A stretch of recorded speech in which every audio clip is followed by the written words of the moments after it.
साल था 1945। दुनिया वर्ल्ड वॉर के आखिरी दिनों में थी और भारत अभी ब्रिटिश राज के नीचे था। उस वक्त देश में इंडस्ट्रीज बहुत कम थी। हैवी मशीन्स और व्हीकल्स के लिए भारत को बाहर के देशों पर निर्भर रहना पड़ता था। लेकिन टाटा ग्रुप को लगता था कि अगर भारत को आगे बढ़ना है तो उसे अपनी मैन्युफैक्चरिंग पावर खुद बनानी होगी। इसी सोच के साथ एक कंपनी बनती है, नाम रखा गया टेल्को, यानी Tata engineering and locomotive company. शुरुआत में कंपनी रेलवेज के लिए लोकोमोटिव्स और इंजीनियरिंग इक्विपमेंट बनाती थी, लेकिन टाटा को समझ आ गया था कि आने वाले सालों में भारत का असली डेवलपमेंट सड़कों के जरिए होने वाला है। लोगों को सामान एक जगह से दूसरी जगह पहुंचाना होगा, इंडस्ट्रीज को रॉ मटेरियल चाहिए होगा और किसानों की फसल गांवों से शहरों तक ले जानी होगी और उसके लिए ट्रक्स की जरूरत पड़ेगी।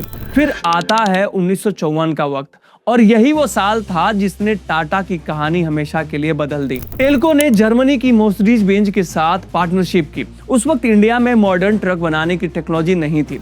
जर्मन इंजीनियर्स भारत आए, इंडियन इंजीनियर्स को ट्रेन किया गया और जमशेदपुर प्लांट में मॉडर्न ट्रक्स का प्रोडक्शन शुरू हो जाता है। लेकिन असली चैलेंज ट्रक बनाना नहीं था, असली चैलेंज था भारत के लिए ट्रक बनाना, क्योंकि उस वक्त भारत में ना अच्छे हाईवेज थे ना एक्सप्रेसवेज। कई जगहों पर तो पक्की सड़कें भी नहीं थी। गर्मी अलग, धूल अलग और ओवरलोड तो आम बात थी। बहुत सी फॉरेन कंपनीज के व्हीकल्स इन कंडीशंस में टिक नहीं पाते थे। लेकिन टाटा ने एक बात समझ ली थी, अगर भारत में जीतना है तो भारत के हिसाब से ट्रक्स बनाना पड़ेगा। और वही हुआ। टाटा के ट्रक्स मजबूत बनाए गए, ऐसे ट्रक्स जो ओवरलोड झेल सकें, ऐसे ट्रक्स जो पहाड़ों, रेगिस्तान और खराब सड़कों पर भी चल सकें, ऐसे ट्रक्स जिनकी रिपेयर छोटे शहर के मैकेनिक भी कर सकें।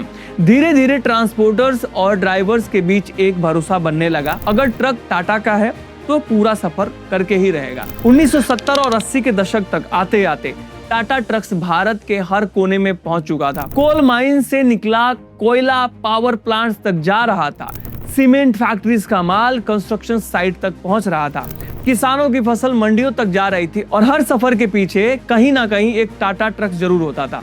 लेकिन फिर 1991 आया, भारत की इकोनॉमी खुल गई, फॉरेन कंपनीज मार्केट में आने लगी, कंपटीशन बढ़ गया। बहुत लोगों को लगा कि अब इंडियन कंपनीज के लिए मुश्किल होगी, लेकिन टाटा ने हार नहीं मानी। कंपनी ने टेक्नोलॉजी में इन्वेस्टमेंट बढ़ाया, नए इंजन लाए और अपने ट्रक्स को और मॉडर्न बनाना शुरू कर दिया। और इसी दौरान एक ऐसा व्हीकल आया जिसने छोटे ट्रांसपोर्ट बिजनेस की तस्वीर ही बदल डाली, टाटा 407। आज भी अगर आप किसी मंडी, ट्रांसपोर्ट नगर या छोटे शहर में चले जाओ तो टाटा 407 जरूर दिख जाता है। दूध सप्लाई करनी हो, फर्नीचर पहुंचाना हो, किराना ले जाना हो या किसी दुकान का सामान डिलीवर करना हो, टाटा 407 हर जगह था। हजारों लोगों ने इसी गाड़ी से अपना पहला ट्रांसपोर्ट बिजनेस शुरू किया। कई परिवारों की कहानी बदलने में इस व्हीकल का बहुत बड़ा योगदान रहा है। समय के साथ टेल्को का नाम टाटा मोटर्स हो गया। प्राइमा और सिग्ना जैसे नए ट्रक्स आए, केबिन्स बड़े हुए, कंफर्ट बढ़ा, सेफ्टी इंप्रूव हुई और टेक्नोलॉजी भी एडवांस होती गई। लेकिन एक चीज कभी नहीं बदली, भारत का भरोसा। आज भी जब रात के 2 बजे कोई ट्रक हाईवे पर दौड़ रहा होता है तो हो सकता है उसमें किसी फैक्ट्री का माल हो, किसी किसान की फसल हो, किसी दुकान का स्टॉक हो या किसी घर तक पहुंचने वाला जरूरी सामान। और बहुत बार उस ट्रक के सामने बड़ा सा एक नाम लिखा होता है, टाटा।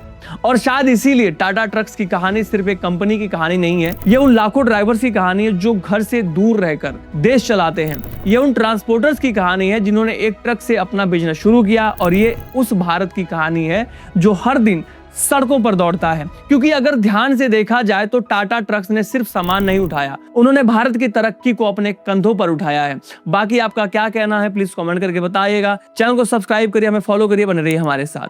जय हिंद, जय भारत, जय जवान, जय किसान।